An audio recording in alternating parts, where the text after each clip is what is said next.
Good morning everyone. আমি সুপ্রিয়া চলে এসেছি তোমাদের কাছে আবারও একটা নতুন ব্লগ নিয়ে।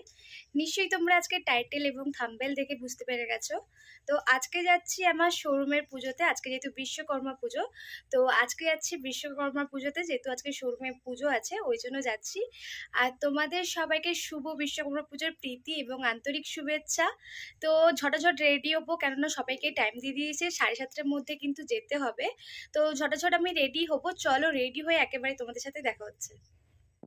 তো আমি তো শাড়ি পরে পুরো রেডি হয়ে গেছিলাম, কোনো রকম যতটা তাড়াতাড়ি পেরেছি রেডি হয়েছি। কেননা আমাদের সবাইকে বারে বারে বলে দেওয়া হয়েছিল যে 7:30টার আগে যেন সবাই পৌঁছে যায়। তো সবাই কিন্তু 7:30টার আগেই পৌঁছে গেছে, একমাত্র আমি লেট ছিলাম। আমি পৌঁছেছি ওই 7:40 দিকেই পৌঁছেছি।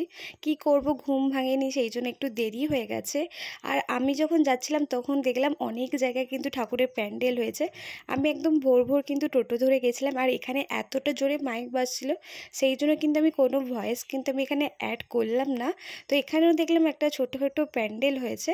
তো তারপর আমি অফিসে চলে এসেছিলাম, এসে যাওয়ার পর দেখলাম ঠাকুরমশাই অলরেডি চলে এসছে। আসার পর আমি একটুখানি বকানো খেয়ে গিয়েছি। তারপর আমি স্বপনদার ছেলের সাথে একটু লাগাচ্ছিলাম, এটা হচ্ছে আমাদের শোরুমেরই একজন কাজ করে, স্বপনদা ওরই ছেলে। তো ও এতটা মিষ্টি কি বলবো, আর প্রচণ্ড বদমাস, প্রচণ্ড পরিমাণে বদমাস। তো যাই হোক, তো লেট করে যখন এসেছি তখন তো কিছু করার নেই, তো বসে পড়েছিলাম, সঙ্গে সঙ্গে একটু ফলমুখ কেটে দিচ্ছিলাম। আর ওদিকে সুনন্দাও কাজ করছিল, মানে সবাই, বললাম না সবাই চলে এসেছিলো। আর আমার সাথে সবথেকে বড় একটা স্ক্যাম হয়ে গেছে এখানে। সবাই আমাকে আগের দিন বলেছিল যে সবাই পাঞ্জাবি আর শাড়ি পরে আসবে, তো সেই সূত্রেই কিন্তু আমি আজকে শাড়ি পরে এসেছিলাম। আর আসার পর দেখলাম সুনন্দাও চুড়িদার পরে এসছে, রমেশদাও জামা পরে এসছে, মানে সবাই কিন্তু জামা আর চুড়িদার পরে এসছে। একমাত্র আমি শাড়ি পরে চলে এসেছি বোকার মতন। মানে আমি ভাবতেই পারিনি, আমি জানি সবাই হয়তো শাড়ি আর পাঞ্জাবি পরে আসবে, সেই জন্য আমিও কী করেছিলাম, শাড়ি পরে চলে এসেছিলাম, বুঝতেই পারিনি। তো এখানে আমি স্বপনদার ছেলেকে আরবার বারে বারে ভিডিওর সময় ডাকছিলাম যে আয়, তোকে নিয়ে একটু ভিডিও করব। আর এটা ছিল হাসমত, সে তো সারাক্ষণ খালি ও কিন্তু লেটে এসছে, ও কিন্তু আগে আসেনি, ও লেটে এসছে। তা আমি যখন আসি ওকে আমি দেখতে পাই না, কিন্তু ও বলছে নাকি ও আমার আগে এসছে, যাই হোক না কেন। তারপরে ওর সঙ্গে কথা বলছিল, আমিও এই ফাঁকে একটু তোমাদের সাথে শেয়ার করলাম। একা একা আমাকেও তো ফোন করেছিল, একা একা খাচ্ছিস, একা দিবি না? টাকা টাকা টাকা টাকা একটা টাকা। হ্যাঁ, পুজো হয়নি, ললিপপ খেয়ে নিলি? হ্যাঁ,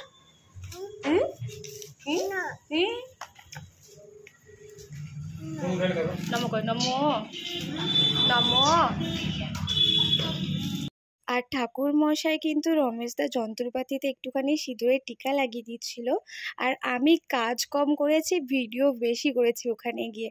মানে আমি কি ফলমুখ কাটতে বসেছিলাম, যেই ফলমুখ কাটতে বসেছি সুনন্দা কিন্তু আমার কাছ থেকে নিয়ে নিল, বললো দাও আমি ফলমুখ কেটে দিচ্ছি। তো ও কিন্তু আমার অনেক হেল্প করে। তো আমাদের পুজো কিন্তু অলরেডি হয়ে গেছিলো, ওই সময় ফুটেজ কোনো নিইনি, কেননা স্যার এসেছিলো, লজ্জাতে আর কোনো ভিডিও করিনি। আর এটা ছিল আমাদের বিশ্বকর্মা ঠাকুর। তো এখানে আমাদের পুজো হয়েছিল, পুজো কিন্তু হয়ে গেছিলো, তখনই কিন্তু আমি এই ফুটেজটা নিয়েছি। ওই বললাম না সবাই ছিল, ওই জন্য লজ্জাতে আর কোনো ভিডিও করিনি। যদি বকান খাই, যদিও কিছু তো জানি বকবে না, তাও ওই লজ্জাতে আর ফোন কিন্তু বের করেনি। তারপরে সবাই মিলে চিড়া মাখিয়েছিলাম। হ্যাঁ হ্যাঁ, আমি কিন্তু চিড়ে আর গুড় দিয়ে, ফলমুখ দিয়ে ওটা মাখিয়েছিলাম। ওই ফুটেজটা, ওই যে হয় না আমার ভিডিও আমি ছাড়া কেউ করারই নেই, তো কে করে দেবে ওখানে আমাকে, তো সেই জন্য কেউ করে দেয়নি। আর আমি যখন এই ফুটেজটা নিয়ে যখন খাচ্ছিলাম, মানে সবাইকে কোনো রকম দিয়ে আমি তার কী করেছিলাম, চিড়েটা খেতে বসে গেছিলাম, তখন রমেশদা পিছন থেকে বলছে যে তোমার এতটা খিদে পেয়ে গেছে যে তুমি আগে খাওয়া নিয়ে বসে গেছো। তো সেই জন্য আমি তখন মানে হাসছিলাম খাওয়ার সময়। তো সত্যি কথা, আমার কিন্তু অনেকটাই খিদে পেয়ে গেছিলো, ঘর থেকে না খেয়েছিলাম, তারপরে পুষ্পাঞ্জলি দিয়ে আমি কিন্তু ওই চিড়ে মাখাটা খেয়েছিলাম।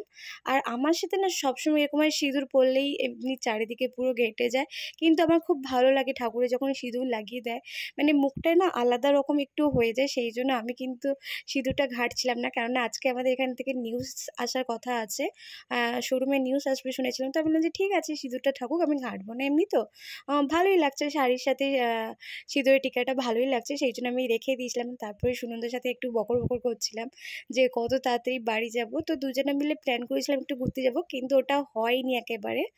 তারপরে লাস্টে কিন্তু আমাদের এতটা পরিমাণে খিদে পেয়ে গেছিলো, বিরিয়ানি এসেছিলো, সবাই মিলে জমিয়ে কিন্তু বিরিয়ানি খেয়েছি। আমাদের খাওয়ার কথা ছিল ভাত, কিন্তু এখানে তেমন একটা ভালো হোটেল পাইনি বলে কিন্তু বাধ্য করে আমাদেরকে বিরিয়ানি খেতে হয়েছে। দুপুরবেলা এই যে দেখেছো সবাই এখানে সবাই আছে, মানে যতজন আমরা শোরুমে থাকি সবাই কিন্তু এখানে আছে। তো তারপর আমরা বিরিয়ানি খেয়ে আমি কিন্তু বেরিয়ে এসেছিলাম। শোরুম থেকে আমি বেরিয়ে পড়েছি, আমার ছুটিও হয়ে গেছে। তো এখন 5:30 বাজতে যায়। তো মার্কেটে একটু যাব, দুটোখানি ঠাকুর দেখব, তারপরে বাড়ি চলে যাব। আর আমার ফোনে বেশি চার্জও নেই, সেই জন্য কিন্তু বেশি ভিডিও করতেও পারিনি। তো চলো একেবারে মার্কেটে যাই, গিয়ে তোমাদের সাথে কথা হচ্ছে। তো বাজারে চলে এসেছিলাম, বাজারে আসার পর দেখলাম এখানেও একটা বিশ্বকর্মা ঠাকুর মানে পুজো হয়েছিল, স্ট্যান্ডেও কিন্তু একটা বিশ্বকর্মা ঠাকুর পুজো হয়েছিল, ওখানে স্ট্যান্ডে আর যাইনি। এইটার সামনের দিকে একটা ছোট্টখাটো প্যান্ডেল করে, মানে ঠাকুরটাও আমার খুব মিষ্টি লাগলো, সেই জন্য কিন্তু আমি ভিডিও শ্যুটটা করেছিলাম। তারপরে ঘরে চলে এসেছি, আমি অনেকক্ষণ রেস্ট নিয়েছিলাম, শরীরটা আমার ভালো লাগছিল না।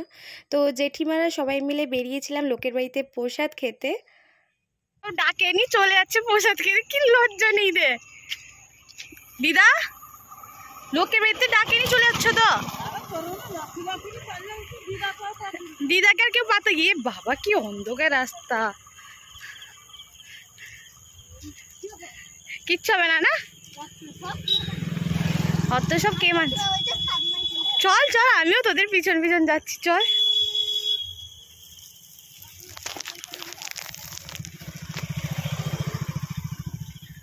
বাহ, আজকে চাঁদটা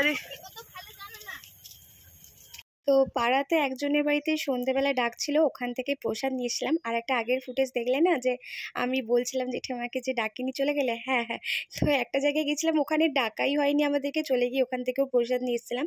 তো আমি নিজে একাই গিয়ে এতগুলো প্রসাদ নিয়েছিলাম।